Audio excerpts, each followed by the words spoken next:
Sandbox on every island has been confirmed and will be released tomorrow. Do you know which island you are going to build on first?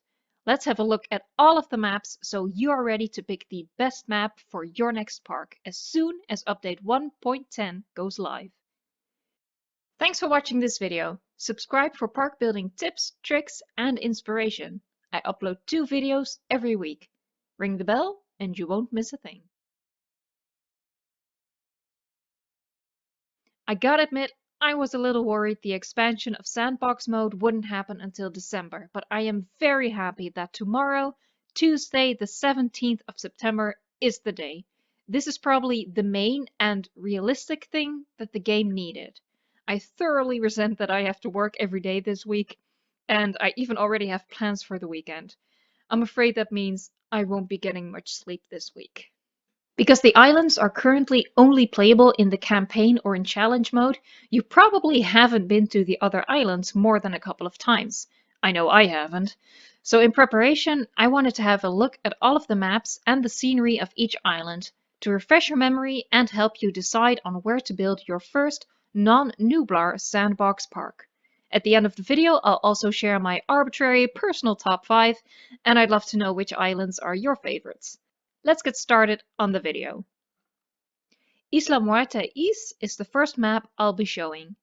I think the Dr. Wu Islands are 2 of the least interesting ones and not everyone will have them, so I just want to get these out of the way. Isla Muerta East is a small and pretty straightforward island having a simple shape. The surroundings are really nice, as the map sits on the edge of the island providing an ocean view. Because the map doesn't have weird squiggly shapes going on, it's relatively easy to build on. But since it's so small, you'll have to rein in your creativity. It does have everyone's favorite terrain texture, sand. I'm not sure how having Sandbox on every island would affect the available terrain painting tools, but I'm expecting Frontier won't go out of their way to make all terrain types available on each island. And while a bit of a shame, I don't think it's much of an issue. If you want to build a sandy park, you can now simply pick the right island for it.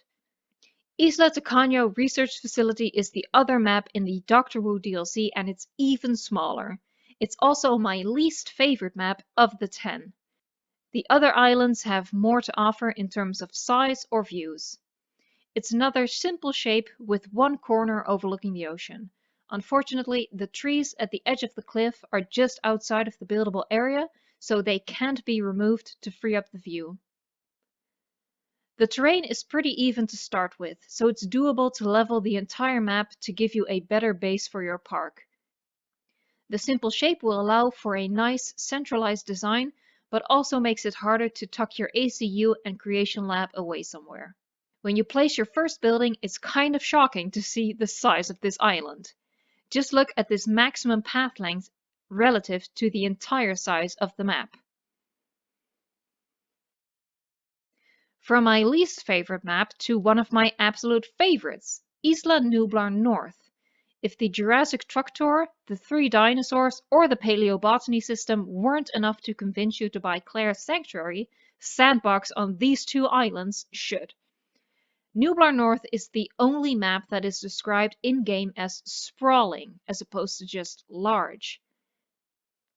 The map is made up of 3 large sections connected by narrow passes through the mountainous terrain. What makes this island unique is the rumbling Mount Saibo in the background, as well as the twin entry points to the park. For once, people don't arrive via monorail, but via these buildings at opposite ends of the map. This adds some really interesting possibilities for your design.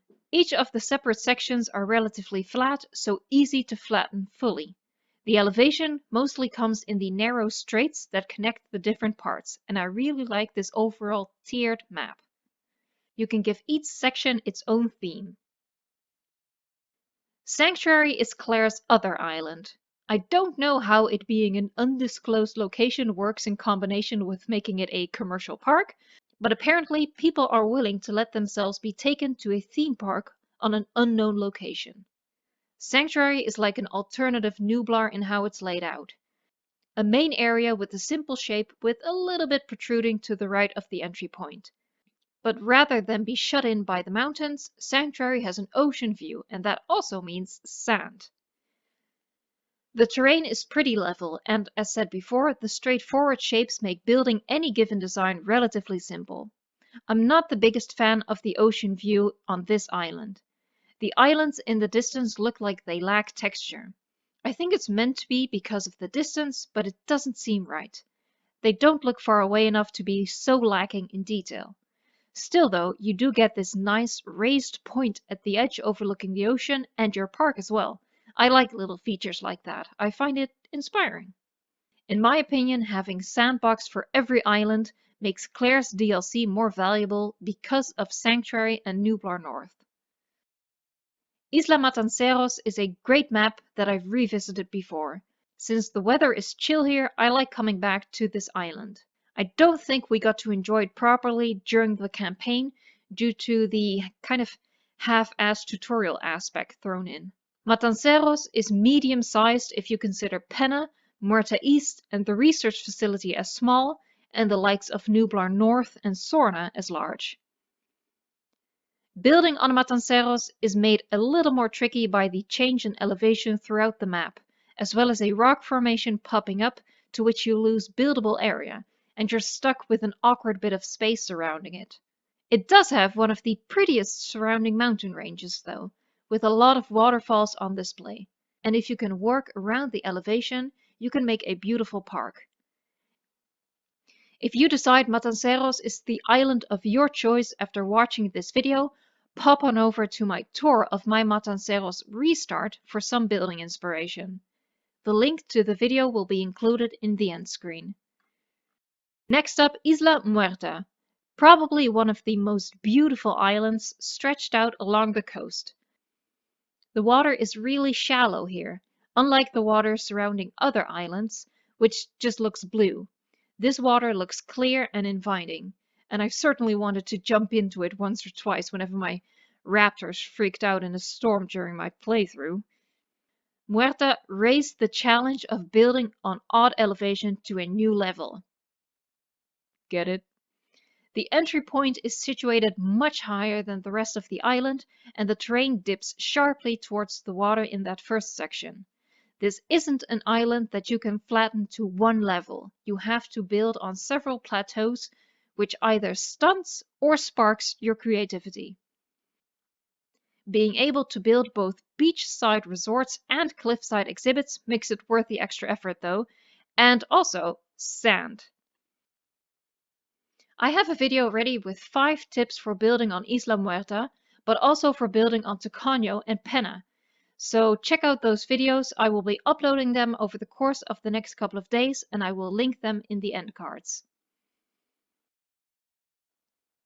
Speaking of Isla Takano, here she is. Another stretched out map, much like Muerta. The left wing looks out onto the ocean, the center and the right wing have a view of a beautiful lagoon. Also similarly to Muerta and Nublar North, the map consists of separate sections that are connected by narrow strips of buildable area, which is something Frontier has done way too many times in my opinion. Takano is a pretty island, but each of the sections are too small for grand designs. The central section and the left wing are more or less even and can be flattened to one level without it looking too off. The right wing goes up at the very end quite a bit, so separating it into 2 plateaus will be a more natural use of the space. Isla Penna seems to have been everyone's nemesis during the initial playthrough. It was quite the change of pace due to the miniature size, which was difficult to build on, but also meant that a single storm could pass through your entire park. Penna consists of 4 sections, again connected by narrow stretches, one of which is really long. Further adding to the building difficulty is the elevation. The central part of the island is deceptively uneven. Leveling the terrain wastes a lot of space on this tiny island, no matter how you go about it. But I'm looking forward to revisiting this island in Sandbox exactly because of the challenge it poses. It's a unique looking island, including a unique texture, shale. The final island in the campaign and in this video, Isla Sorna. Isla Sorna is home to feeders, a water goat, stegosaurs and a spinosaurus, although I don't think that will be the case in Sandbox, and the most hated mountain in existence. I don't personally mind the mountain because Sorna is a really cool and spacious map in spite of it, but it has been a source of frustration in the community. Just last week, there was a post on Reddit by someone completely flipping out over this thing, saying they quit the game because of it. I don't have a video with building tips for Isla Sorna yet, because the storms have always kept me away. But if it's something you would want to see, let me know in the comments and I will get to it as soon as I can. Sorna is another one of those maps made up of big sections threaded together. The one opposite of the entry point is pretty vast. The sections aren't exactly smooth, but you can level them and then hide the ugly edges with the trees. Use the water brush to quickly flatten terrain as opposed to the slow terrain tool on an island that big that just takes way too long. My personal gripe with the island is that the section at the entry point is the smallest, and not exactly an ideal shape for building the grand entry point of my dreams. I would have preferred for the entry point to be situated in the largest section instead. But I can't wait to get it in Sandbox and figure it all out. I think Sorna will be the first map that I personally go to. But what's the island that you will be building on first in Sandbox mode? Now, obviously, I won't be discussing Isla Nublar because we've all been there a million times and we definitely know what the damn thing looks like.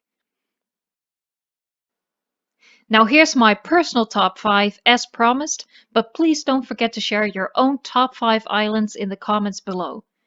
For me, number 5 is Sanctuary, number 4 is Sorna, number 3, Muerta, number 2, Nublar North, and the number 1 map, my all-time favorite, I'm sorry to say, is still Isla Nublar. I'm sorry. I will admit at this point I'm kind of sick of building on Isla Nublar, but in terms of the map, it's still the best map to build on because it gives you the biggest singular space to work with, and that just allows for more variety in your design. But again, let me know what your favorite islands are in the comments below and which island you will be building on first thing tomorrow. Thanks for watching, and until next time, enjoy the game.